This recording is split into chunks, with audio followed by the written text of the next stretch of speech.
জনাব শাকিব খান, আপনি বসে বসে আঙ্গুল চুষেন, এদিকে আপনার ইন্ডাস্ট্রি গোল্লায় চলে যাক।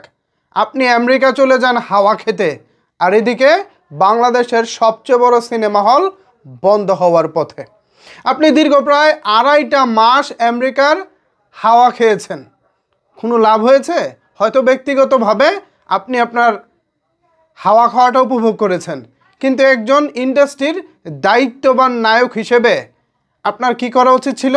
এই 2.5 মাস অন্তত একটি সিনেমা করা উচিত ছিল, যে সিনেমা দিয়ে হলগুলো টিকে থাকবে।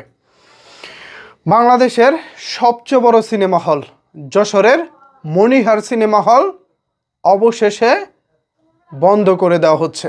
যে সিনেমা হল দিয়ে প্রযোজকরা তাদের টাকা রিটার্ন পায়, সেই সিনেমা হল যদি বন্ধ হয়ে যায়, তাহলে দিন শেষে ওই যে শাকিব খান 2 ঈদের সিনেমা নিয়ে ফুরফুরে নাচানাচি করে, সেই নাচানাচিটাও বন্ধ হয়ে যাবে। শুধু 2 ঈদের সিনেমা দিয়ে হল মালিকরা সারা বছর কিভাবে চলবে বলুন তো?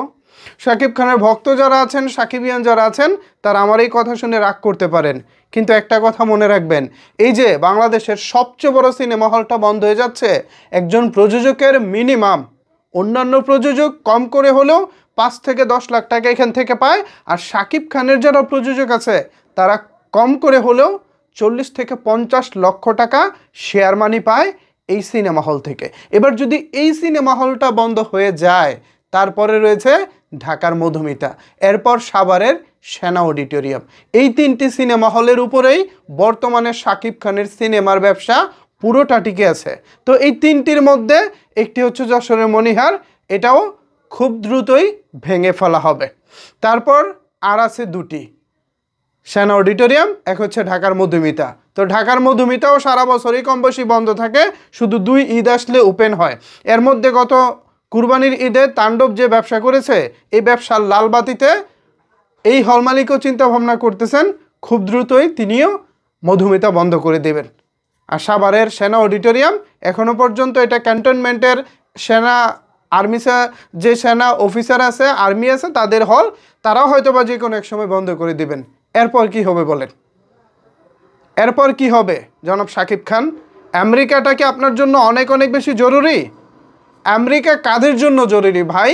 যারা শেষ বয়সে এসে ইনকাম করতে পারবেন না, যারা শেষ বয়সে এসে মনে করবেন বাংলাদেশে কার কাছে টাকা চেবেন, ভিক্ষা করে খাবেন কিনা, তারা আমেরিকা সেটেল হওয়ার চিন্তা ভাবনা করে শেষ বয়সের জন্য ভালো চলতে পারে। কিন্তু জনাব শাকিব খান, আপনার তো অর্থ বিত্ত সব কিছু আছে, যে টাকা পয়সা আপনি জীবনে ইনকাম করেছেন, আপনার রানিং যেই ব্যবসায়িক যেসব প্রতিষ্ঠান রয়েছে, সেগুলো দিয়ে আপনি আপনার বাকি জীবন তো চলবেনই, পাশাপাশি আপনার যে 2 ছেলে সন্তান আছে তারাও বাকি জীবন চলতে পারবেন। কিন্তু এরপরও আপনি কেন আমেরিকা করতেছেন? বছরে 2 থেকে 2.5 মাস করে বছরে আপনি 2 বার যান, তো 2 বারে 2 মাস করেও যদি ধরি 4টা মাস শুধু এখানে বেকার খরচ হচ্ছে। অথচ আপনি চাইলে এই 4 মাসে 2টি সিনেমা করতে পারেন, যে 2টি সিনেমা দিয়ে এই হলগুলো বেঁচে থাকতে পারে। কিন্তু কে শোনে কার কথা? ইন্ডাস্ট্রির একজন জনপ্রিয় নায়ক হিসেবে, নাম্বার 1 নায়ক হিসেবে আপনার যে দায়িত্ব পালন করার কথা ছিল, আপনি সত্যিকার অর্থে সেটা পালন করছেন না। আর অন্যান্য যারা মুরব্বীরা আছেন, ইন্ডাস্ট্রির যারা কর্তা ব্যক্তি আছেন, তারা তো আরও গুল্লায় চলে গেছে।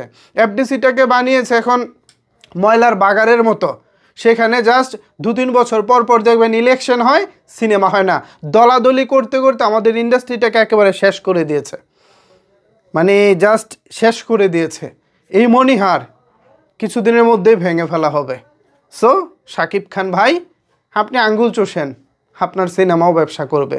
এই হচ্ছে ভিউয়ার্স বাস্তবতা। এখন এই বাস্তবতায় আশা করি আপনারা সুচিন্তিত মতামত দিয়ে একটু কমেন্টস করে জানাবেন আসলে আপনারা কি ভাবছেন।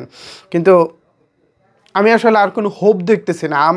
আমার মনে হয় না যে এই ঢাকাই সিনেমা ইন্ডাস্ট্রির আসলে আর কোনো আশা আছে, নাই।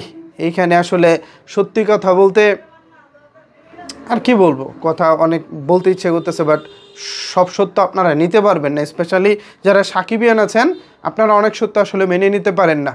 হল বন্ধ হতে যেই জায়গায় এসেছে, সেখান থেকেও যদি মণিহার বন্ধ হয়ে যায়, তার মানে বুঝতে হবে দেশের চলচ্চিত্রের সবচেয়ে বড় ক্রাইসিস চলছে, এবং এবার সেটা একেবারে শেষ হওয়ার পথে। ধন্যবাদ সবাইকে, ভালো থাকবেন সবাই, দেখা হবে আবার পরবর্তী ভিডিওতে।